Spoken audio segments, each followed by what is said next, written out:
வணக்கம். புது புது அர்த்தங்கள் நிகழ்ச்சியில் உங்களை சந்திக்கிறதுல ரொம்ப மகிழ்ச்சி. இன்றைய நிகழ்ச்சியில் பங்கேற்பதற்காக காங்கிரஸ் கட்சியின் ஜோதிமணி அவர்கள் நம்ம அரங்கத்துக்கு வந்திருக்கிறாங்க. வணக்கம். உங்களோடு இந்த நிகழ்ச்சியில் பங்கேற்க வேண்டிய பாரதிய ஜனதா கட்சி பிரமுகர் காலையில் தன்னால் வரையிலவில்லை அப்படின்னு சொன்னதுனால நிகழ்ச்சியை உங்களோட தனியாக ஆரம்பிக்கிறோம். பின்னால் பத்திரிகையாளர் குமரேசன் இணைந்து கொள்வார்னு நம்புகிறேன். தமிழில் ரஜினிகாந்துக்கு பிரதமர் நரேந்திர மோடி வாழ்த்து தெரிவித்திருக்கிறார் அப்படின்னு சொல்லி இன்று நாளிதழ்களில் செய்திகள் இருக்குது. தமிழில் வாழ்த்து தெரிவிக்கிறாரு ரஜினிகாந்துக்கு. ரஷ்ய அதிபர் இந்தியாவுக்கு வரும்போது ரஷ்ய மொழியில் வரவேற்பு தெரிவிக்கிறாரு. நாளைக்கு சோனியா காந்திக்கு பிறந்த நாள் அப்படின்னு சொன்னால் இத்தாலிய மொழியில் வாழ்த்து சொல்லுவாரோ என்னவோ தெரியல. அவர் ஒரு மாதிரி அந்த ட்விட்டர் இந்த மாதிரியான சமூக வலைத்தளங்களை சிறப்பாக பயன்படுத்தி கொண்டிருக்கிறார் நரேந்திர மோடி அப்படின்னு சொல்லலாமா? சாதாரணமாக கமர்ஷியல் லாங்குவேஜில் சொல்றதா இருந்தால் கலக்கிறார் மோடி அப்படின்னு சொல்லலாமா? இல்ல, அப்படி சொல்லிதான் ஒரு பிம்பம் அவர் மேல கட்டமைக்கப்படுது.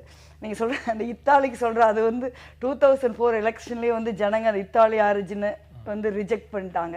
ஸோ சோனியா காந்தியும் இத்தாலியும் நம்ம தொடர்புபடுத்த வேண்டிய தேவையில்லை இந்த இடத்துல. அதில் நீங்கள் பார்த்தீங்கன்னா மோடி ட்விட்டரில் வாழ்த்து அவர் ரஷ்யாவில் வாழ்த்து சொல்லுவார், ஜெர்மனில் வாழ்த்து சொல்லுவார். ஆனால் இந்தியாவில் இருக்கிற மக்கள் அந்த மொழியெல்லாம் தன்னுடைய சுய விருப்பத்தின்படி படிக்கக்கூடாதுன்னு சொல்லி RSS சொல்லும், அதை அவர் செயல்படுத்துவார். ரெண்டாவது இந்த மாதிரி இந்த வாழ்த்து சொல்றதெல்லாம் பார்த்தீங்கன்னா என்ன மாதிரியான செய்திகள், யாருக்கு வேணாலும் யாரும் பிறந்த நாள் வாழ்த்து சொல்கிறோம், அது அவங்களுடைய தனிப்பட்ட உரிமை. ஆனால் அவரோட ட்விட்டர் அக்கௌண்ட்டில் என்ன மாதிரியான செய்திகள் வருதுன்னு நீங்கள் பார்த்தீங்கன்னா ஒரு ரஜினிகாந்த் அவர்களுக்கு வாழ்த்து சொல்கிறது, இல்லை அம்பானியுடைய மனைவி அதானியுடைய மனைவி என்ன செஞ்சாங்கன்னு சொல்கிறதுக்கு வருதே ஒழிய, நீங்கள் உத்தரப்பிரதேசத்தில் 2 பெண்கள் பாலியல் வன்புணர்வு செய்யப்பட்டு தூக்கில் தொங்கின காட்சியை உலகமே பார்த்து அதிர்ச்சி அடைஞ்சது. ஐநாவில் அதை பற்றி டிஸ்கஸ் பண்ணாங்க. ஆனால் மோடி அவர்களோட ட்விட்டர் தளத்திலிருந்து ஒரு வரி அதற்கு கண்டனம் தெரிவிச்சோம், அரசாங்கம் நடவடிக்கை எடுப்பணும், ஒரு ஆறுதலாகவோ பொறுப்பு மிகுந்த ஒரு பிரதமருடைய பதிலாகவோ ஒரு வரி கூட வரல. அதே மாதிரி நீங்க பாத்தீங்கன்னா இன்னைக்கு விவசாயிகளுக்கு எதிராக இந்த அரசாங்கம் கிராக் டவுன்ல இறங்கி இருக்கு. நீங்க நகைக்கடனுக்கான வட்டி விகிதமா இருக்கட்டும், இல்ல டீசலை டீகண்ட்ரோல் பண்ணதா இருக்கட்டும், உரமானியங்களை நிறுத்தினதாக இருக்கட்டும், இந்த மாதிரி தொடர்ந்து விவசாயிகளுக்கு எதிராக இருக்கு. இதை பத்தி மோடி ட்வீட் பண்றது இல்ல. இப்ப அவரோட விஷயங்கள் என்னன்னு பாத்தீங்கன்னா, இது மக்கள் 7 மாசம் அரசாங்கத்துல மிகப்பெரிய நெருக்கடியை சந்திக்கிறாங்க. அதை பத்தி அவர் கருத்தே இல்லாத மாதிரி இருக்காரு மோடி.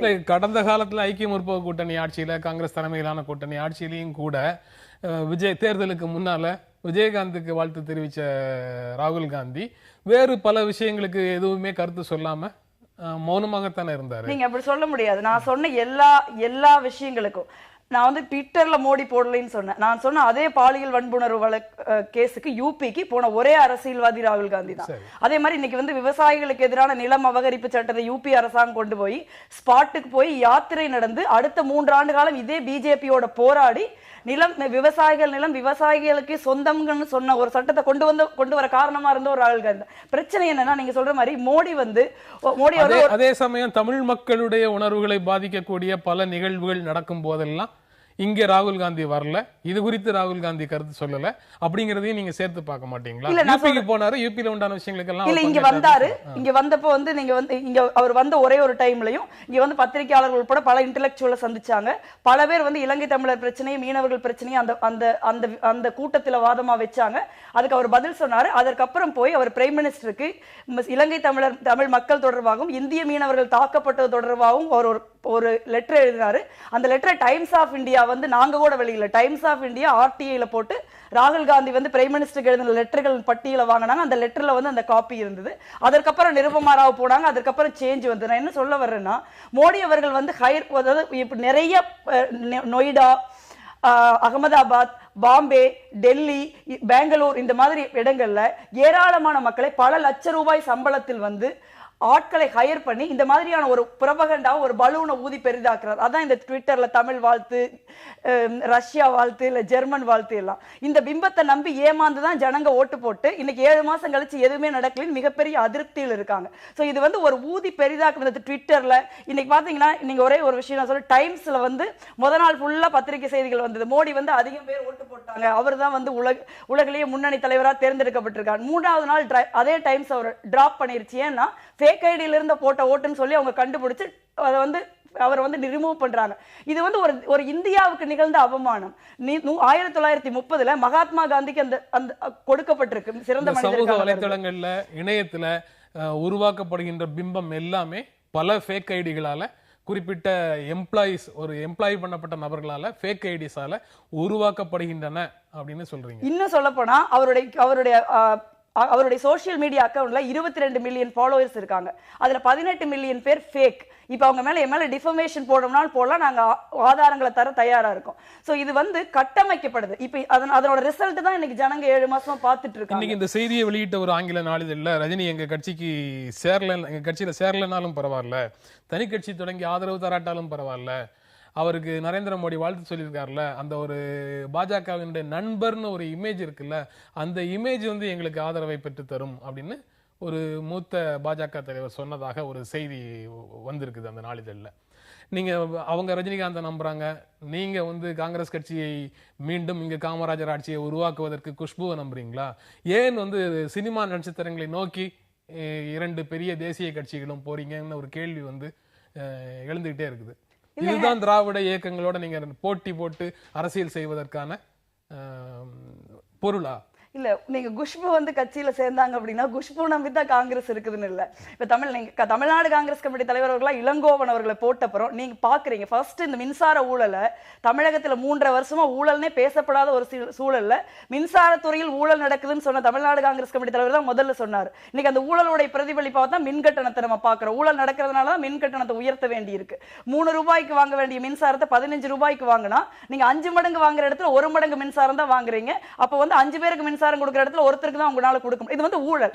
இதை வந்து தமிழ்நாடு காங்கிரஸ் கமிட்டி தலைவர் தான் கொண்டு வந்தார். சோ ஒரு அரசியல் கட்சி வந்து மக்கள் பிரச்சனைகளுக்கு போராடி தான் வந்து ஒரு அரசியல் கட்சியை தன்னை நிலைநிறுத்திக்க முடியுமே ஒழிய, அரசியல் கட்சிகளுடைய கடமையும் மக்கள் பிரச்சனைக்கு போராடுறதுதான். ஒரு நடிகரோ நடிகையோ வந்து ஒரு அரசியல் கட்சியில சேர்ந்தாங்கன்னா அவங்கள நம்பித்தான் இருக்குதுங்கிறது மாதிரி ஒரு சூழல் இல்லை. இன்னைக்கு வந்து தமிழ்நாடு காங்கிரஸ் கமிட்டி தலைவரை நம்பிதான் வந்து தலைவரையும் தொண்டர்களையும் அவர்கள் மக்கள் பிரச்சனைக்கு எந்த விதமான போராடுறாங்கன்னு பார்த்து தான் மக்கள் ஓட்டு போடுவாங்களே தவிர, ஒரு நடிகரோ ஒரு நடிகையோ சேரனால எந்த அரசியல் கட்சிக்குமே இன்னைக்கு ஓட்டு போட்ட மாட்டாங்கிறது என்னுடைய கருத்து. குமரேசன், நிகழ்ச்சிக்கு உங்களை வரவேற்கிறோம். மிக குறுகிய காலத்துல அழைத்த உடனேயே நிகழ்ச்சியில வந்து கலந்து கொண்டதற்காக எங்களுடைய மனமார்ந்த நன்றி. எந்த விதமான ஈகோவும் பார்க்காம அழைத்த உடனே வந்ததற்காக நன்றியை சீரியஸாகவே உங்களுக்கு சொல்லிக்கிறோம். இது இந்தியாவில் தயாரிப்பதை விட இந்தியாவுக்காக தயாரிப்பதே சிறந்தது அப்படின்னு ரிசர்வ் பேங்க் கவர்னர், நம்ம ரிசர்வ் பேங்க் கவர்னர் வந்து சொல்றார், ஆளுநர் சொல்றாரு. இது வந்து மத்திய அரசுக்கும் மத்திய வங்கிக்கும் இடையில ஒரு கருத்து வேறுபாடு முக்கியமான ஒரு விஷயத்துல இருக்கு அப்படின்னு பார்க்க முடியுமா? அதாவது ஒரு நாட்டிற்கான பொருளாதார அடிப்படைகள் எப்படி இருக்க வேண்டும் என்பதில் பலருக்கும் பல விதமான கண்ணோட்டங்கள், கருத்துகள் இருக்கும். அது வெளிப்படுவதாக எடுத்துக்கொள்ளலாம். ஆனால் இந்த குறிப்பிட்ட சில ஒரு நாட்டினுடைய தலைமை வங்கிகள் அனைத்திற்குமான தலைமை பொறுப்பில் இருக்கிற ஒருவர் இப்படி ஒரு கருத்தை வெளிப்படையாகவே சொல்கிறார் என்றால், அதுவும் பிரதமர் சொன்ன அந்த சொற்களுக்கு வேறொரு சொல்லை மாற்றுச் சொல்லாக முன்வைக்கிறார் என்றால், அது வெறும் ஒரு தனி மனிதருடைய ஒரு பொருளாதாரம் அறிந்தவருடைய ஒரு மாற்று கருத்து என்பதாக மட்டும் எடுத்துக்கொள்ள முடியாது. மாறாக இப்படிப்பட்டவருடன் கலந்தாலோசித்து தனது பொருளாதார கொள்கையை வகுத்துக் கொள்வதற்கு இந்த அரசு தயாராக இல்லை. அவர்கள் தானடித்த மூப்பாக தாங்களாக இதுதான் இந்த நாட்டுக்கு நல்லது என்று அவர்களாக ஏதோ ஒன்றை முடிவு செய்து கொண்டு அதை செயல்படுத்தி கொண்டிருக்கிறார்கள்.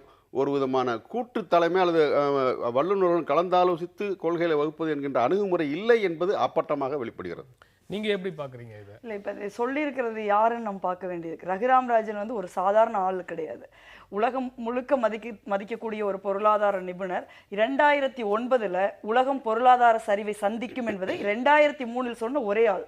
அதுக்கப்புறம் 2009 அதே மாதிரி ஒரு பொருளாதார சரிவை ரெசெஷன் உலகம் சந்திச்சது.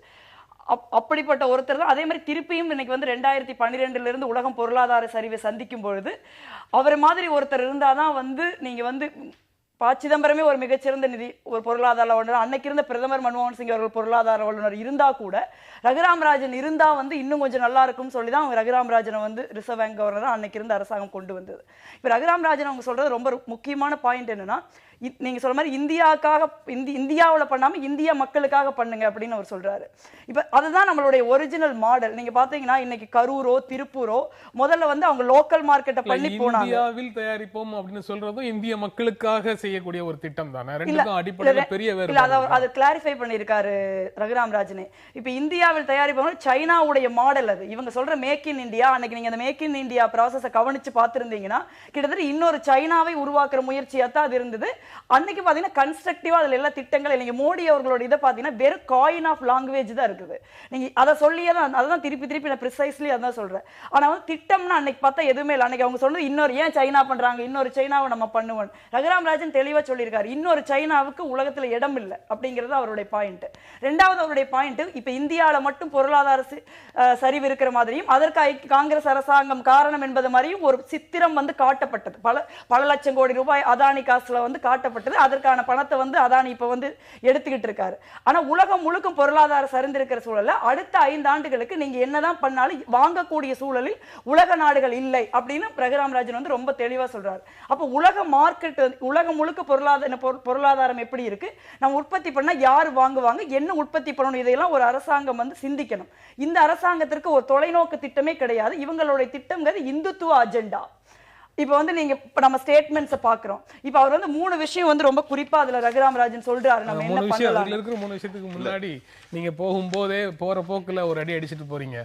அதானி இன்வெஸ்ட் பண்ணி தேர்தலை சந்திச்சாங்க. அதானி இப்போ வந்து உண்மைதானே எடுத்துட்டு அப்ப கடந்த காலத்துல காங்கிரஸுக்காக பெருநிறுவனங்கள் ஏதேனும் வேலை செஞ்சிருந்தா தேர்தல் முடிஞ்சு காங்கிரஸ் ஆட்சிக்கு வந்த உடனே அவங்க அதை சம்பாதிப்பதற்கு காங்கிரஸ் கட்சியினுடைய ஆட்சி அனுமதிக்கும். அதே மாதிரி இந்த ஆட்சி நடக்குதுன்னு சொல்றீங்க. இல்ல அப்படி நடந்திருந்தா அந்த குற்றச்சாட்டை யார் வேணாலும் காங்கிரஸ் கட்சி மீது வைக்கலாம். ஆனா அதானி குழுமத்தின் விமானத்தை தான் அவர் தொடர்ந்து பயன்படுத்தினார். இதை வந்து நம்ம பார்த்தோம். இது வந்து ஒண்ணு மறைக்கல, நீங்க தான் எல்லா தொலைக்காட்சிகளையும் பார்த்தோம். இதே சிஏஜி வந்து அதானி என்கிற ஒரு தனி மனிதருக்கு மோடி வந்து சலுகை செய்தார் அப்படின்னு ஒரு சதுர அடி நிலத்தை ₹1 கொடுத்து அதை அதானி 15,000 ரூபாய்க்கு விற்பதற்கு மோடி அனுமதித்தன் மூலம் 25,000 கோடி ரூபாய் ஊழல் நடந்த அதானிங்கிற ஒரு தனி மனிதருடைய பேரை குறிப்பிட்டு சிஏஜி ஊழல் குற்றச்சாட்டு எழுதுறாங்க. அதே அதானி குஜராத்தில் மட்டும் பிசினஸ் செஞ்சுக்கிட்டு இருந்தவர் மோடி அவர்கள் வந்து பிரதமரான அடுத்த நாள் தன்னுடைய சாம்ராஜ்யத்தை மகாராஷ்டிராவுக்கு விரிவுபடுத்துறார். அதற்கு அடுத்து 3 வாரங்கள் கழித்து 367 ஏக்கர் ஃபாரஸ்ட் லேண்ட் அனைத்து சுற்றுச்சூழல் விதிமுறைகளையும் மீறி அதானிக்கு அளிக்கப்படுகிறது. அதற்கப்புறம் நீங்க பாத்தீங்கன்னா 17,000 கோடி கடன் வாங்கி இருக்கிற ஒருத்தருக்கு மேக் இன் இந்தியான்னு சொல்ற மோடி ஆஸ்திரேலியாவில் இருக்கிற நிலக்கரி சுரங்கத்திற்கு அனைத்து உலக வங்கிகளும் இந்த ப்ராஜெக்ட் வயபிள் இல்லைன்னு சொன்னப்ப ஒரு பொதுத்துறை வங்கியை ஃபோர்ஸ் பண்ணி கொடுக்க சொல்றாரு.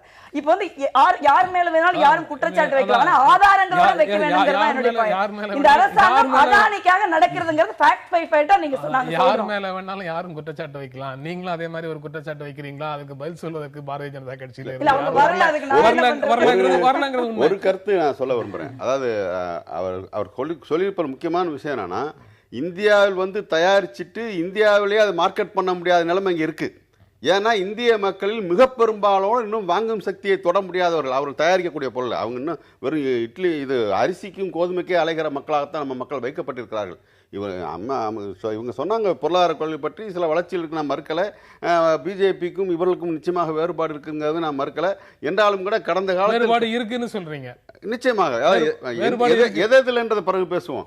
வேறுபாடு நிச்சயமா இருக்கு. ஆனா பொருளாதார கொள்கைகளை பொறுத்த வரைக்கும் கடந்த ஆட்சி கடைபிடித்த அதே கொள்கையுடைய ரிலே ரேஸ் தான் இன்றைக்கு பிஜேபி ஆட்சி செய்து கொண்டிருக்கிறது. பொருளாதார கொள்கையில பொருளாதாரம் தொடர்பான ஆட்சி முறையில எந்த விதமான வேறுபாடும் இல்ல.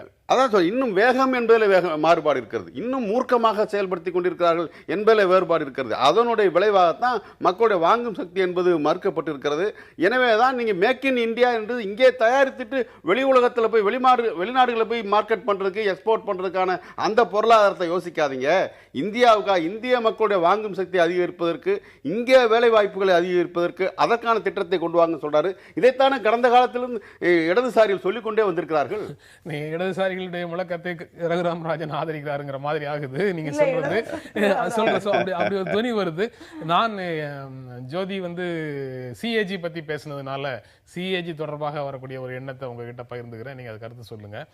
ஐக்கிய முற்போக்கு கூட்டணி ஆட்சிக்கு சிஏஜி வினோத் ராய் வந்து ஒரு முக்கியமான ரோல், அந்த ஆட்சி தொடர்பாக ஒரு பிம்பத்தை மக்கள் மனதில் பதிய வச்சதுக்கு வினோத் ராய் இருந்த மாதிரி தேசிய ஜனநாயக கூட்டணிக்கு ரகுராம் ராஜன் இருக்காரா? இருக்கிறதுக்கு வாய்ப்பு இருக்கா? அதாவது இது ஒரு சிஏஜி முயற்சி செய்தால் மட்டும்தான் யூபிஏ அரசினுடைய லட்சணம் மக்களுக்கு தெரிய வந்ததா? அந்த ஊடகங்கள் அப்புறம் அரசியல் இயக்கங்கள் அவற்றை பற்றிய உண்மைகளை அடுத்தடுத்து மக்களும் எடுத்து சொல்லிக்கொண்டே இருந்தது. இன்னொன்று சிஏஜி சொல்லி கொடுத்த அந்த தொகையினுடைய அந்த பிரம்மாண்டம் இருக்கு, அது எல்லாரையும் மிரட்டியதுங்கிறதா இருக்கு. இன்னைக்கு இது ஒரு தொடக்கம். ஒரு விஷயம் இந்த 6 மாதத்தில் இந்த ஆட்சி அப்படி ஒன்றும் ஒரு ஆரோக்கியமான அணுகுமுறை மேற்கொள்ளவில்லை என்பது இப்போது வெளிப்படுகிறது. எனவே அடுத்தடுத்து இது எப்படி நகர்த்தப் போகிறார்கள், அடுத்தடுத்து எப்படிப்பட்ட கருத்துக்களை சொல்லப் போகிறார், அது என்னுடைய சொந்த கருத்து என்று விளக்கிக் கொள்ளப் போகிறாரா, அல்லது அரசு இவர் சொல்வதை கேட்டுக்கொண்டு கொஞ்சம் சில நடைமுறைகள் மாற்றுமா என்பதெல்லாம் இப்போ நம்ம சோதிடம் சொல்ல முடியாது. என்றாலும் கூட ஒரு விஷயம், இந்த பிஜேபி அரசு ஒரு ஆரோக்கியமான பொருளாதார கொள்கையை கொண்டிருக்கவில்லை என்பது இப்படிப்பட்ட உயர்ந்த இடத்தில் இப்பொழுது வந்திருப்பது என்பது மக்களுக்கு தெரிய வருகிறது. கொஞ்ச நேரத்துக்கு முன்னால பேசும்போது ஜோதி நீங்க சொன்னீங்க, மன்மோகன் சிங் பொருளாதார நிபுணர், சிதம்பரம் பொருளாதார நிபுணர் இருந்தாலும் அவர்களுக்கு உதவி செய்வதற்கு இந்த பொருளாதார நிபுணரை கொண்டு வந்து ரிசர்வ் பேங்க் கவர்னராக ஆக்கி வச்சுட்டு போனோம் அப்படின்னு சொன்னீங்க. அந்த அப்பாயின்மெண்ட்டே அடுத்து வரக்கூடிய ஆட்சிக்கு ஒரு செக் மாதிரியா? இல்ல அப்படி இல்ல. நீங்க பாத்தீங்கன்னா ரகுராம் ராஜன் மாதிரி ஆனவங்களை நம்ம அரசியல் மயப்படுத்தி பார்க்க கூடாது. நீங்க இதே பாலிசி தான் இப்ப யூபிஏ வர்றப்ப நீங்க இதுக்கு முன்னே இருந்த ரிசர்வ் பேங்க் கவர்னர் வட்டி விகிதங்களை குறைக்கலைன்னு சொன்னார். வட்டி விகிதங்களை குறைக்கணும் அப்படின்னு ஒரு எதிர்பார்ப்பு இருந்தது. ரகுராம் ராஜன் வந்தப்ப யூபிஏ அரசாங்கத்துக்கு அவர் வட்டி விகிதத்தை குறைக்க மாட்டேன்னு சொல்லிட்டார். இன்னைக்கு அவர் அதான் சொல்றாரு. ரகுராம் ராஜன் மாதிரி ஆட்களை கொண்டு வர்றப்ப நீங்க அன்னைக்கு நரசிம்மராவ் அவர்கள் மன்மோகன் சிங் அவர்களை கொண்டு வரப்ப அரசியல் உள்நோக்கம் ஒண்ணும் கிடையாது. ஆனா சில இப்ப தோழர் மாதிரியானவங்க குறை சொல்லலாம், அதுக்கான ரைட்ஸ் அவங்களுக்கு இருக்கு, அவங்க பாலிசி நம்புறாங்க. ஆனா நீங்க அந்த மாற்றத்தை ஏற்படுத்துறாங்க. சோ ரகுராம் ராஜன் மாதிரி அவர் முன்ன சொன்ன மாதிரி அறிவு நமக்கு மட்டும்தான் இருக்குது நம்ம நினைக்க கூடாது. இந்தியா மாதிரி ஒரு மிகப்பெரிய மக்கள் தொகை உள்ள ஒரு காம்ப்ளெக்ஸான ஒரு கண்ட்ரி ஆள்றப்ப நிறைய பேருடைய அறிவை நம்ம எடுத்துக்கணும். இன்னைக்கு இருக்கிற அரசாங்கத்துல அது இல்லைங்கிறதுனா 6 மாசத்துல ஒரு அரசாங்கம் என்ன செஞ்சிட முடியும்னு கேக்குறாங்க. இதே 5 மாசத்துல 2004 காங்கிரஸ் அரசாங்கம் வந்த அப்புறம் 5 மாசத்துல 2005 ஜனவரியில ஆர்டிஐ பாஸ் ஆயிருச்சு. ஒரு அரசாங்கம் 6 மாசத்துல ரிசல்ட் காட்ட முடியாது. ஆனா அந்த அரசாங்கம் யாருக்கான அரசாங்கம், அது என்ன மாதிரியான பாதையில் பயணிக்கிறதுங்கிறத நம்ம தெரிஞ்சுக்க முடியும். அது இப்ப இந்த அரசாங்கத்தோட இதுல தெரியுது. ரிசர்வ் பேங்கினுடைய செயல்பாடு அப்படிங்கிறது வட்டி விகிதத்தை குறைக்க சொல்லி யூபிஏ கேட்கும் போதும் ரகுராம் ராஜன் ஏற்றுக்கொள்ளவில்லை, அருண்ஜேட்லி கேட்கும் போதும் ஏற்றுக்கொள்ளவில்லை. யூபிஏ கேட்கல. யூபிஏ என்ன சொன்னாங்க, அவருக்கு யூபிஏ அவரை கொண்டு வந்த நோக்கம் இன்னைக்கு உலகம் முழுக்க ரெசிஷன் இருக்கிறப்ப ரகுராம் ராஜன் ஒரு டார்க் ஹார்ஸா இருந்தார். நம்ம மட்டும் இல்ல, நிறைய நாடுகள் ரகுராம் ராஜன் வரணும் விரும்பிச்சு சக்சஸ்ஃபுல்லா அவர் ஒரு இந்தியரா இருந்ததுனால நம்ம கொண்டு வர முடிஞ்சது. ரகுராம் ராஜனை கொண்டு வரது நோக்கம் ரெசிஷன்ல எப்படியாவது இந்தியாவை மேலெடுக்கணும்ங்கிறது தான். அதுக்கு ஒரு கூட்டு முயற்சி தேவைப்படுது அப்படிங்கிற அடிப்படையில் தான் அவங்க ரகுராம் ராஜன் ஒரு அரசியல் சார்ந்த ஆள் கிடையாது, ஒரு உலகம் மதிக்கக்கூடிய ஒரு பொருளாதார நிபுணர். நம்ம தொடர்ந்து பேசலாம் ஒரு இடைவேளைக்கு பிறகு. நிகழ்ச்சியினுடைய இந்த பகுதி உங்கள் தேர்வுல இருக்கக்கூடிய சில செய்திகள். நீங்க எந்த செய்தியை உங்களுடைய தேர்வு செய்தியாக வச்சிருக்கீங்க? கர்நாடக சட்டமன்றத்துல இப்போ தொடர்ந்து பிஜேபி எம்எல்ஏக்கள் ஆபாசம் படம் பார்க்கறதுனால செல்போனை பேன் பண்ணியிருக்காங்கன்னு ஒரு செய்தி வருது. நீங்க பாத்தீங்கன்னா இதற்கு முன்பு சட்டசபையில போன டைம் 3 எம்எல்ஏக்கள் ஆபாச படம் பார்த்தாங்கன்னு சொல்லி அதை எல்லாரும் வீடியோல எடுத்து போட்டு ரொம்ப மோசமான ஒரு சூழல் இருந்தது. இதற்கப்புறம் இப்ப தொடர்ந்து இப்ப போன வாரம் பிஜேபி எம்எல்ஏ பிரியங்கா காந்தி அவர்களுடைய படத்தை, அவர் ஒரு மிகப்பெரிய பாரம்பரியமிக்க அரசியல் குடும்பத்தை சேர்ந்தவர், இந்திரா காந்தியின் பேத்தி, சோனியா காந்தியின் மகள், அதெல்லாம் விட்டுட்டா கூட ஒரு சாதாரண பெண், ஒரு திருமணமானவர், 2 குழந்தைகளின் தாய், அப்படி இருக்கிற ஒரு பெண்ணை இவங்க அவங்களோட போட்டோவை க்ளோஸ்ல கிளிக் பண்ணி அந்த எம்எல்ஏ பார்த்துட்டு இருந்திருக்காரு. அதை தான் கன்னட மீடியாக்கள் கேலரியில இருந்தவங்க எடுத்து போட்டிருக்காங்க. இது தொடர்ந்து பிஜேபி எம்எல்ஏக்கள் கர்நாடக சட்டமன்றத்துக்கு ஆபாச படம் பார்க்கறதும் பெண்களை ரொம்ப ஒரு மலிவா பார்க்கறதுக்கு மட்டும்தான் போறாங்கிற மாதிரி தொடர்ந்து நடந்துட்டு இருக்குது. இது மட்டும் இல்ல, நீங்க மத்திய அரசாங்கத்திலையும் பாத்தீங்கன்னா இன்னைக்கு நிகழ்ச்சி ஒரு மத்திய அமைச்சரை ஒரு பாலியல் வன்புணர்வு வழக்கில் குற்றவாளியா இருக்கிற ஒருத்தர், கோர்ட் தேடுற ஒருத்தர் தொடர்ந்து மோடி சப்போர்ட் பண்ணி வச்சிருக்காரு. அமைச்சர்கள் 37% பேர் குற்ற பின்னணி உள்ள, கிரிமினல் பின்னணி உள்ளவங்களா இருக்காங்க. சோ இந்த மாதிரி ஒரு சூழலை இதுல 2 விதமா பார்க்கலாம். பிஜேபி என்ன மாதிரி மாரல் ஸ்டாண்ட் முதல்ல எடுத்தாங்க, என்ன மாதிரி ஆட்கள் டிக்கெட் கொடுத்திருக்காங்க இருக்காங்கிறது. ரெண்டாவது அவங்களுடைய ஆர்எஸ்எஸ் உடைய கொள்கையான பெண்களை மிக உடலாக ஒரு போக பொருளாக, ஆர்எஸ்எஸ் தலைவர் சொன்ன மாதிரி அவங்க வேலைக்கு போக வேண்டியதில்லை, படிக்க வேண்டியதில்லை, உள்ள ஆண்களை திருப்திப்படுத்திக்கிட்டு இருந்தா போதும் அப்படின்னா அது என்ன அர்த்தம்? எந்த ஒரு படித்த எந்த ஆண்மே கூட இதை ஒத்துக்க மாட்டாங்க. இந்த மாதிரி இருக்கிற ஒரு சூழல்ல என்ன பொறுத்த வரைக்கும் இது ஒரு பெண்கள் மீதான ஒரு கிராக் டவுன் மாதிரி தான் நான் பார்க்கிறேன். ஒரு எம்எல்ஏக்கள், ஒரு குறிப்பிட்ட கட்சியை சேர்ந்தவர்கள் தொடர்ந்து வந்து ஆபாச படம் பார்க்கறதும் அந்த கட்சி அவங்க மேல நடவடிக்கை எடுக்காம இருக்கிறது ஏற்றுக்கொள்ளக்கூடியது இல்ல. கர்நாடக அரசாங்கமே செல்போனை பேன் பண்றதுக்கு பதிலாக இந்த எம்எல்ஏக்களை பேன் பண்ணி இருக்கணும்ங்கிறது என்னுடைய கருத்து. குமரேசன், உங்களுடைய தேர்வில் இருக்கக்கூடிய செய்தி. அது முதல்ல சகோதரி சொன்ன அந்த இதில் பிஜேபி தனக்கான வேட்பாளர்களை அவருடைய மக்கள் சேவையின் அடிப்படையில் தேர்ந்தெடுக்கவில்லை, சாதி, மதம், பணம் ஆகிய அடிப்படையில் தான் தேர்ந்தெடுக்க என்பதற்கு ஒரு எடுத்துக்காட்டு. அவருடைய குணங்கள் இப்படிதான் இருக்கணும். திரும்பவும் நீங்க சொல்ற ஸ்டேட்மெண்ட்ல இருந்து போனா எந்த அரசியல் கட்சி வந்து மக்கள் சேவையின் அடிப்படையில் வேட்பாளர்களை தனி விவாதத்துக்குள்ள ஒரு பொருள். அத ஒரு கட்சிக்கு மட்டுமே உரித்தான குணமாக சொல்ல அந்த கட்சியில இல்லை நான் சொல்லல, அப்படிப்பட்டவர்களை நிறுத்தவில்லைன்னு தான் நான் சொல்றேன். நடவடிக்கையே இல்ல, பாத்தீங்கன்னா நடவடிக்கையே எதுவும் இல்ல. அடுத்து என்னை பொறுத்த வரைக்கும் நேற்று 2 நிகழ்வுகள் முக்கியமானவை என்று நான் கருதுகிறேன். ஒன்று, இந்த தெலுங்கானா பகுதியில் கரீம்நகர் பகுதியில் சென்று வந்த ஒரு ரயிலில் அந்த லக்னோவை சேர்ந்த ஒரு தம்பதிக்கு வந்து பயணம் செய்திருக்கிறார். அந்த பெண் நிறைமாத கர்ப்பிணி. அவருக்கு பிரசவ வலி ஏற்பட்ட போது அந்த பெட்டியில் இருந்த மற்ற பெண்கள் யாரும் உதவ மறுத்திருக்கு. ஏன்னா ஏதாவது சிக்கலாயிட்டா அவங்களுக்கு இயல்பாக, ஏன்னா அப்படிப்பட்ட அச்சம் ஏற்படுத்தப்பட்டிருக்கல, பொது சேவைக்கு வரக்கூடிய ஒரு மனநிலையை கூட தடுக்கிற நிலைமை தானே உருவாக்கப்பட்டிருக்கு. அப்போ அதே வண்டியில் பெட்டியில் பிச்சை எடுத்து கொண்டிருந்த 2 திருநங்கையர்கள் முன் வந்து அவர்களுக்கு உதவி செய்திருக்கிறார்கள். அவர்களே தங்கள் புடவை திரையாக அமைத்து அந்த குழந்தைக்கு சுகப்பிரசவம் நடந்திருக்கிறது. அது மட்டும் இல்லை, அவங்களே ஆம்புலன்ஸுக்கு ஃபோன் பண்ணி வரவழைச்சது மட்டும் இல்லாமல் தாங்கள் பிச்சை எடுத்து வைத்திருந்த கிட்டத்தட்ட 500 ரூபாய் பணத்தை அந்த குடும்பத்திற்கு கொடுத்து உதவி செய்திருக்கிறார்கள். ஆக இந்த மனித நேயம் எப்படிப்பட்டவர்களும் இருக்கிறது என்பதை இந்த சமூகம் புரிந்து கொள்ள வேண்டும். திருநங்கையர்கள், தற்பாலின உறவாளர்கள், இவர்களெல்லாம் பரிவோடு மட்டுமல்ல சம மரியாதையோடு பார்க்கப்பட வேண்டியவர்கள் என்ற எண்ணம் இந்த செய்திகள் மூலமாக பரவ வேண்டும் என்கிற என் எதிர்பார்ப்பு.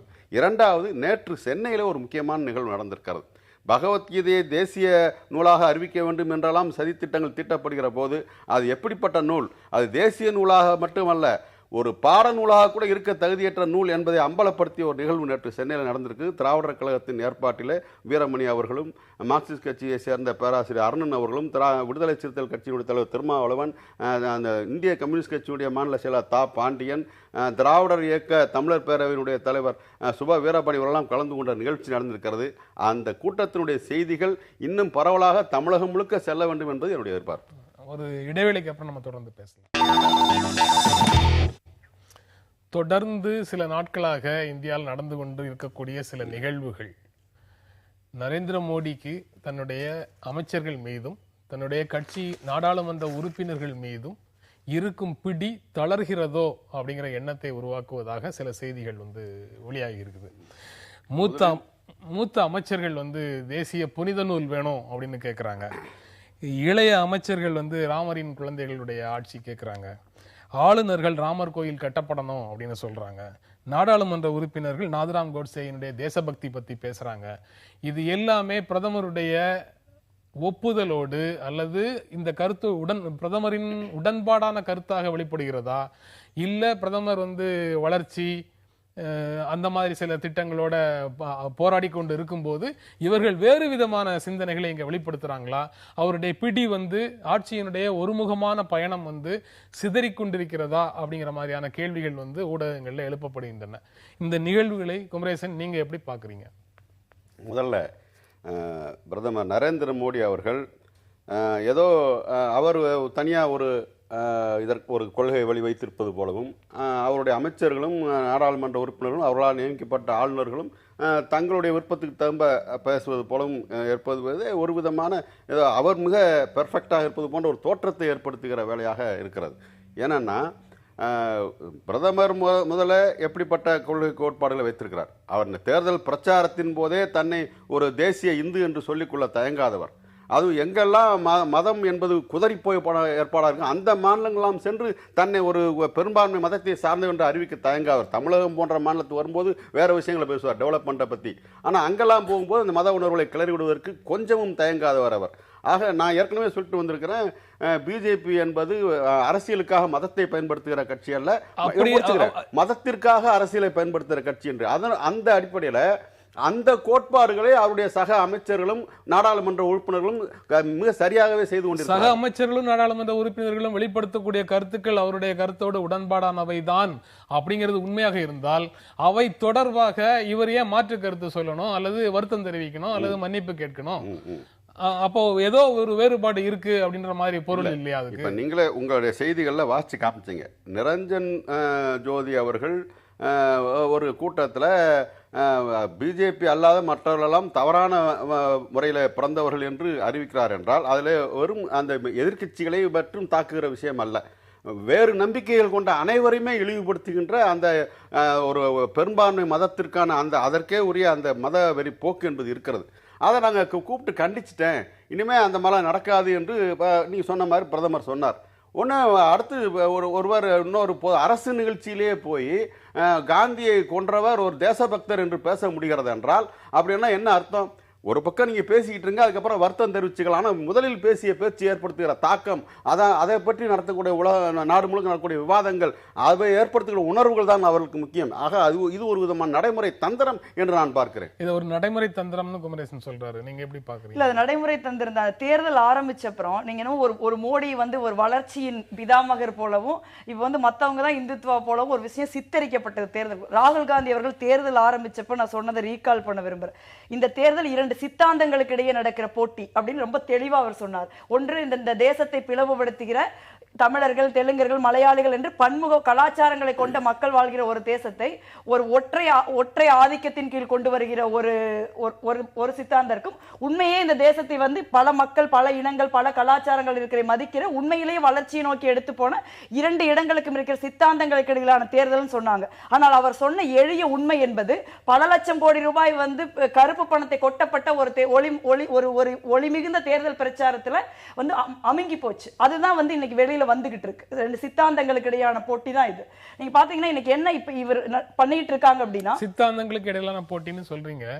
ஆனா RSS தரப்புல இருந்தோ அல்லது பாரதிய ஜனதா கட்சி தரப்புல இருந்தோ வரக்கூடிய கருத்துக்களுக்கு வலிமையான எதிர்ப்பு இன்னொரு சித்தாந்தத்தை கொண்டிருக்கக்கூடிய காங்கிரஸ் கட்சியிட்ட இருந்து வரவே இல்லையே. அதுதான் நான் சொல்ல, நீங்க கேட்டீங்க இப்ப எப்படி மோடி மன்னிப்பு கேட்கிறாரு, அது எப்படி அவருக்கு உடன்பாடுன்னு சொல்ல முடியும். எப்ப மன்னிப்பு கேட்டாரு? 3 நாள் பாராளுமன்றத்தை காங்கிரஸ் கட்சி முடக்கியது. ராகுல் காந்தி உட்பட அனைவரும் கருப்பு துணி கட்டி பாராளுமன்ற வாயில 2 நாள் உட்கார்ந்து இருந்தாங்க. அதை வலிமையா எதிர்த்தப்புறம் தான் நீங்க மோடி 3 நாள் கழிச்சு மன்னிப்பு கேட்கிறார். அப்ப முதல் முறை இந்த பிரச்சனை நடந்தப்பவே அவர் வருத்தம் தெரிவிக்க தயாரா இல்ல, கண்டிக்க தயாரா இல்ல.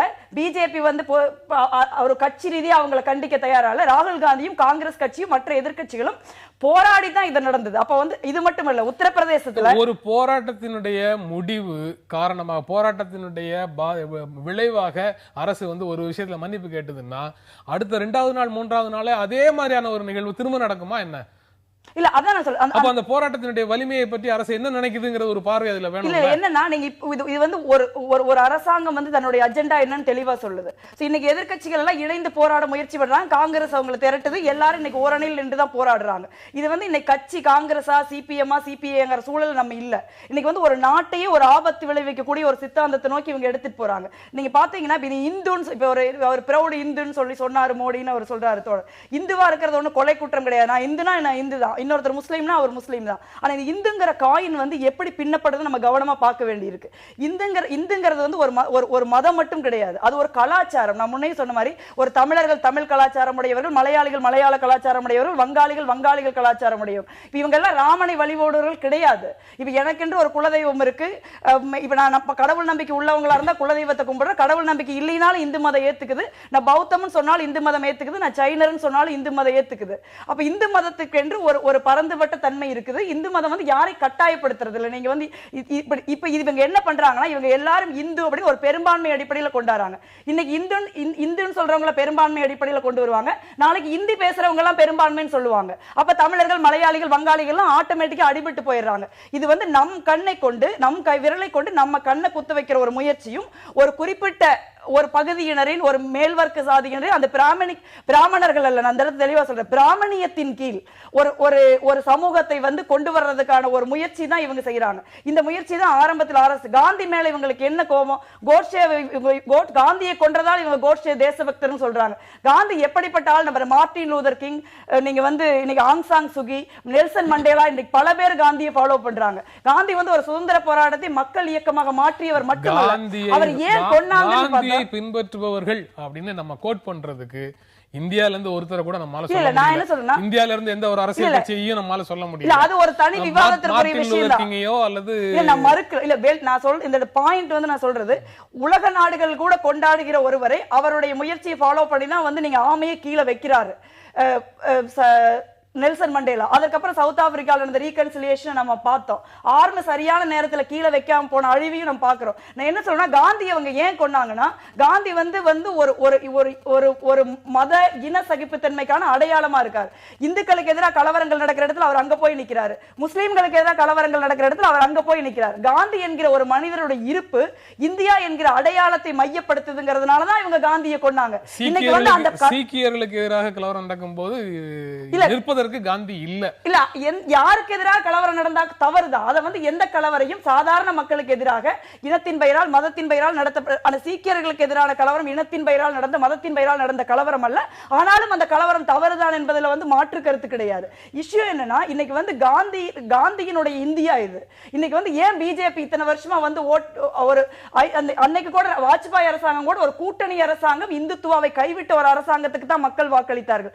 இந்தியாவை, குறிப்பாக இந்தியாவில் உள்ள இந்துக்களை பிஜேபி வந்து என்னைக்குமே வந்து பிஜேபியினுடைய இந்துத்துவ அஜெண்டாவுக்கு அவங்க ஒத்துக்க மாட்டாங்க. அதனாலதான் இவங்க வளர்ச்சியின் ஒரு முகமூடி அணிந்து வந்தாங்க. இன்னைக்கு வளர்ச்சி மோடி வந்து ரெண்டு விதமா இதை பிரிக்கிறாரு. ஒண்ணு, இந்த இந்துத்துவாவை வந்து நீங்க ஒரு மிகப்பெரிய செலவு பண்ணி தான் நீங்க பண்ண வேண்டி இருக்கு, அதற்கு அதானிகள் தேவைப்படுகிறார்கள், அதற்காக அதானிக்கு இந்தியாவை விற்கிறதுக்கு ஒரு பக்கம் பண்றாரு, இன்னொரு பக்கம் சங்க பரிவாரங்களை அவர் கட்டவிழ்த்து விடுகிறார் என்பதுதான் நிதர்சனமான உண்மை. பல விஷயங்களை ஜோதி குறிப்பிடுறாங்க, விரிவாக பேசலாம். ஒரு இடைவேளைக்கு அப்புறம் நம்ம தொடர்ந்து பேசலாம். வளர்ச்சியும் இது போன்ற இந்துத்துவா தொடர்பான நடவடிக்கைகளும் ஒன்றுக்கொன்று முரணானது அல்ல. இரண்டையுமே சேர்த்து இந்த ஆட்சியை நடத்தி கொண்டு போக முடியும். அதனால மோடியினுடைய கிரிப்ல இருந்துலாம் கட்சி ஒன்றும் நழுவல, எல்லாம் சேர்ந்து தான் பயணிக்கிறாங்க. ராமையும் ரொட்டியையும் சேர்த்தே கொள்கைகளாக அறிவிச்சு ஆட்சி நடத்த முடியும் அப்படின்னு சிலர் நம்பிக்கை தெரிவிக்கிறாங்க. அப்படி இருக்கும்போது உள்ளுக்குள்ள முரண் இருக்கு அப்படின்னு சொல்லி பேசுவதற்கு ஒன்றும் இல்லை அப்படிங்கிறது ஒரு அந்த பார்வை. நீங்க எப்படி பாக்குறீங்க? நான் அதுதான் நான் சொன்னேன், ஒரு திட்டத்தினுடைய பல்வேறு அணுகுமுறைகளை தான் கடைபிடிக்கிறாங்க. இதெல்லாமே ஒரு நடைமுறை தந்திரம் என்று கூட நீங்க ஒரு பக்கம் பிரச்சனையை கிளப்பிவிடுங்க, அப்போ நாங்கள் வருத்தம் தெரிவிக்க மாதிரி தெரிவிச்சுக்கிறோம் என்பது ஒரு வித நடைமுறை தந்திரம் அப்படின்னு நான் சொல்லிட்டேன். ஆக நீங்கள் சொன்னதனுடைய விளக்கம் தான் அது. ஆனால் இன்னொரு பக்கம் நீங்கள் இந்த விவாதத்துக்கான தலைப்பிலேயே மோடியின் பிடி தளர்கிறதாங்கிற போட்டிருக்கீங்க. மோடிக்கு என்று சுயமான பிடி இருந்தது என்று நம்புவதே ஒரு மூட நம்பிக்கைன்னு நான் நினைக்கிறேன். அப்படி நினைக்கக்கூடாது. ஏனென்றால் தொடக்கத்தில் இருந்தே அவர் யாரால் தேர்ந்தெடுக்கப்பட்டவர்? அவர் நீங்கள் சொன்னீங்கல்ல, ராம் அண்ட் ரொட்டி ரெண்டையும் அந்த அரசியல் அந்த இதை நான் வேறு மாதிரி விரித்து பார்க்குறேன். மதவெறி கோட்பாடு, அடுத்து பொருளாதாரத்தில் கார்பரேட்டுகளுக்கு தொண்டு ஊழியம் செய்கின்ற கொள்கை, இந்த ரெண்டினுடைய மிக சரிவிகித பிளண்டு தான் மோடி அவர்கள். ஏன்னா அவர் குஜராத்தில் செய்து காமித்தார், அதை அகில இந்திய அளவில் செய்ய முயற்சி செய்கிறார் என்கிற அந்த நான் சொன்ன இரண்டு சொற்களும் சாதாரண மக்களுக்கான சொற்கள். ஆமா, நீங்க சொல்ற சாதாரண மக்களுக்கான நீங்க சொல்ற ரெண்டு சொற்களும் அந்தந்த சமூகத்தில் இருக்கக்கூடிய இல்ல சாதாரண மக்களுக்கான ரொட்டி விஷயத்தை என்ன கார்பரேட் மக்களுக்கான வெறும் கல்லாப்பட்டிகளை ஒப்புகிற விஷயமாக மாற்றியிருக்கிறவர்கள் இவர்கள். இன்னொரு சாதாரண மக்களுடைய ராம் நம்பிக்கையை ஒரு அரசியல் விஷயத்திற்கான அதிகாரத்திற்கான விஷயமா மாற்றுகள் இவர்களாக. இந்த ரெண்டும் ஒன்றுக்கு சம்பந்தப்பட்டது தான், ஒன்று அப்பாற்பட்டது அல்ல. ஆக இந்த இரண்டையும் மிக சரியாக கையாள தெரிந்தவர், குஜராத்தில் அது உரைகளாக செய்து காட்டியவர் என்கிற அடிப்படையில் தான் RSS தலைமை மோடியை தேர்ந்தெடுக்கிறது. பிஜேபியில் அத்தனை பேர் இருக்கும்போது ஏன் அவரை மட்டும் குறிவைத்தார்கள் என்றால் இப்படிப்பட்ட சரியான பிளண்டாக இருக்கிறார்கள் என்பதாக தான்.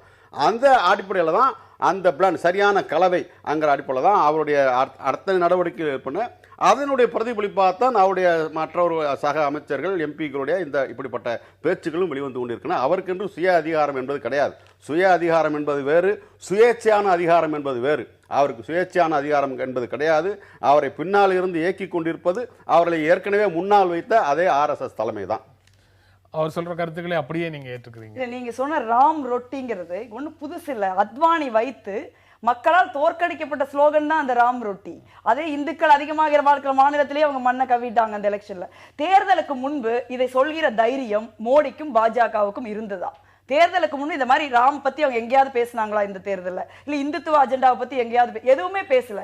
நீங்க வந்து நீங்க இருக்கிற பெரும்பான்மை மக்களான இந்துக்களை நீங்க வந்து வளர்ச்சி எந்த அரசியல் கட்சி தன்னுடைய உண்மையான செயல் திட்டத்தை தேர்தலுக்கு முன்னால பேசல? இல்ல மத்த அரசியல் கட்சிகளுக்கு மனித முகத்தோடு வளர்ச்சி அப்படின்னு பேசினவங்க அடுத்த 10 ஆண்டுகள் ஆட்சிக்கு வந்த 10 ஆண்டுகள்ல அப்படித்தான் செயல்பட்டாங்களா அப்படிங்கிற கேள்வி வந்து பெரிய கேள்வி. இல்ல நீ கேட்கிற கேள்வியில் இருக்கிற நியாயத்தை நான் ஒத்துக்கிறேன். இஷ்யூ என்னன்னா நீங்க வந்து ஒரு மதம் சார்ந்த அரசியல், நீங்க வந்து கண்ட்ரி நாடுகளை பாத்தீங்கன்னா இப்ப நம்மளுக்கும் பாகிஸ்தானுக்கும் ஒரே நாள்ல சுதந்திரம் கிடைச்சது.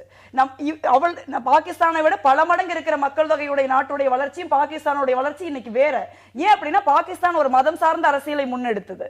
இப்ப வந்து இன்னைக்கு வந்து வெஸ்டர்ன் கண்ட்ரீஸோட சக்சஸ்ஃபுல்லான மாடல் அவங்க வந்து கிறிஸ்டியானிட்டி வந்து பயங்கரமா நம்மளை விட ஃபாலோ பண்றவங்க தான். ஆனா அந்த கிறிஸ்டியானிட்டி ஒருபோதும் அரசாங்கத்திற்குள்ளோ அரசியலுக்குள்ளோ வர முடியாது.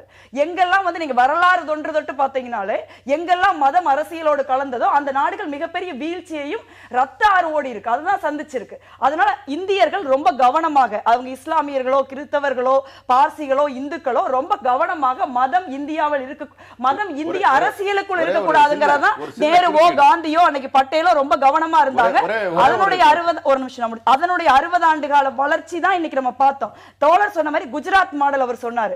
குஜராத் மாடல்ங்கிறது வளர்ச்சியின் மாடல் என்று பொய் சொல்லப்பட்டது. அங்க ஒரு மெட்ரோ ரயிலோ, அங்க வந்து ஒரு பெங்களூரோ ஒரு சென்னையோ ஒரு ஹைதராபாத் மாதிரி கணினி தொழில்நுட்பம் நிறைந்தவர்களோ, விவசாய நிலங்கள் பிடுங்கப்பட்ட, மின்சாரம் இன்னைக்கும் அதிக விலை, மின்கட்டணம் மிக அதிகமான உள்ள ஒரு மாநிலம் குஜராத். இந்த பொய்கள் வளர்ச்சி, குஜராத் வளர்ச்சி என்கிற ஒன்றே ஒரு வந்து தவறான கட்டமைப்பு. நீங்க வந்து குஜராத் வந்து 11வது இடத்துல இருக்கு வளர்ச்சி, ஆனா அது முதல்ல இருக்காங்கன்னு சொல்லி நம்ம வந்து ப்ரொஜெக்ட் பண்றோம். அதாவது இப்போ ஏற்கனவே நம்ம பேசியதோட இன்னொரு இது, இப்போ காந்தி பற்றி நம்ம ஏற்கனவே பேசணும் இல்லையா, அந்த கோட்ஸை சுட்டு தேசபத்திரம் சொன்னது. காந்தியை அவள் கொண்டதற்காக சகோதரர் கூட சொன்னார்கள், விடுதலை போராட்டத்தின் போது இந்தியா எவ்வாறு இருக்க வேண்டும் என்பதில் பல்வேறு மாறுபட்ட கருத்துகள் இருந்தன. இது மதச்சார்பற்ற நாடாகத்தான் இருக்க வேண்டும் என்பதில் உறுதியாக இருந்தவர் காந்தி. ஏன்னா சகோதரி சொன்னது போல ஒரே நேரத்தில் சுதந்திரம் பெற்ற பாகிஸ்தான் தன்னை ஒரு இஸ்லாமிய நாடு என்று அறிவித்துக் கொண்ட போது இந்தியா கம்பீரமாக தன்னை ஒரு மதச்சார்பற்ற நாடு, அனைத்து மதங்களுக்கும் சம மரியாதை கொடுக்கிற நாடு என்று அறிவித்தது. ஆனால் அப்படி அறிவித்து செய்ததால் தான் இந்து நாடாக மாறவில்லை. அதற்கு அப்படி மாறுவதற்கு குறுக்கே நின்றார் என்பதற்காகத்தான் காந்தியினுடைய கதையை முடிப்பதற்கு அந்த மத வெறியர்கள் திட்டமிட்டார்கள். அதான் தொடர்ச்சி, அதனுடைய தொடர்ச்சி திரும்ப அந்த ரத்த தாகம் இன்னைக்கும் அடங்கலைங்க. இன்னைக்கு இன்னும் சொல்லப்போனா இந்து மதம் என்கின்ற அந்த மதத்தை சார்ந்த மக்களை நம்ம ஒன்றும் விமர்சிக்கல, அவருடைய சொந்த நம்பிக்கை நம்ம மதிக்கிறோம். ஆனால் இந்து மதம், இந்துத்துவா என்ற ஒரு தத்துவத்தை அவர் சொல்றார். அதனுடைய அடிப்படை என்னவென்றால் அது ஏதோ சிறுபான்மை மக்களை கிறிஸ்தவர்களுக்கும் முஸ்லிம்களுக்கும் மட்டும் எதிரானது அல்ல, மாறாக இந்துக்கள் என்று இவர்கள் சொல்லுகின்ற பிற்படுத்தப்பட்ட மக்கள், தாழ்த்தப்பட்ட மக்கள் அத்தனை பேருக்கும் எதிரானது. அவருடைய உரிமைகளை மறுப்பது, சமூக நீதி கோட்பாட்டை ஒழித்து கட்டுகிற ஏற்பாடெல்லாம் செய்து கொண்டிருக்கிறார்கள். ஆக அனவேதான் அது நாட்டினுடைய ஒற்றுமைக்கும் மக்களுடைய ஒட்டுமொத்தமான வளர்ச்சிக்கும் எதிரானது என்று சொல்கிறோம். அதை பிரதிநிதித்துவப்படுத்துகிறவர் தான் மோடி. அவருடைய வழியிலே கொள்கைகளை செயல்படுத்துகிறவராக இந்த நான் ஏற்கனவே சொல்ல ஒரு நடைமுறை தந்திரத்தோடு நீங்க பேசுறதை பேசுங்க, நாங்க வருத்தம் தெரிவிச்சுக்கணும், அந்த ஏற்பாட்டோடு தான் இதெல்லாம் நடந்தது. பங்களாதேஷ் பாகிஸ்தானை பார்த்து பாடம் கட்டுக்கொண்டு மதத்தை வந்து பங்களாதேஷ் வந்து வெளியில வச்சது. அது வந்து இஸ்லாமிக் ரிபப்ளிக் ஆஃப் பங்களாதேஷ் கிடையாது, ரிபப்ளிக் ஆஃப் பங்களாதேஷ். இன்னைக்கு குறுகிய காலத்துல அவங்க இந்தியாவோட தொழில போட்டி போடுறாங்க, ஏன்னா பங்களாதேஷ் மதத்தை வெளியில் வைத்தது. சோ இஸ்லாமிய நாடுகள்ல கூட நீங்க பாத்தீங்கன்னா மதத்தை வெளியில் வைத்த நாடுகள் முன்னேறுகின்றன, மதத்தை வந்து அரசியலுக்கு உள்ளே கலந்த நாடுகள் வந்து போராடுகிறது. அதுதான் நிதர்சனம். எதிர்வாதங்களுக்கான வாய்ப்பே இல்லாத ஒரு களத்துல உங்க தவறு இல்ல, ஒரு களத்துல 2 பேரும் உங்களுடைய கருத்துக்களை ரொம்ப தீவிரமாக முன் வச்சிட்டீங்க. இந்த அவர்களையும் அழைத்து வாருங்கள், நாங்கள் மீண்டும் தயாராக இன்னும் வலுவா வைக்க முடியும். அவங்க வந்தாங்கன்னா, தோழர் வந்ததுனால அவ்வளவு வலுவா வைக்க முடியல. இந்த நிகழ்ச்சியில பங்கேற்று உங்களுடைய கருத்துக்களை பகிர்ந்து கொண்டிருக்கு புது புது அர்த்தங்கள் நிகழ்ச்சி உங்கள் இருவருக்கும் நன்றி தெரிவித்துக் கொள்கிறது. மீண்டும் சந்திப்போம். நன்றி, வணக்கம்.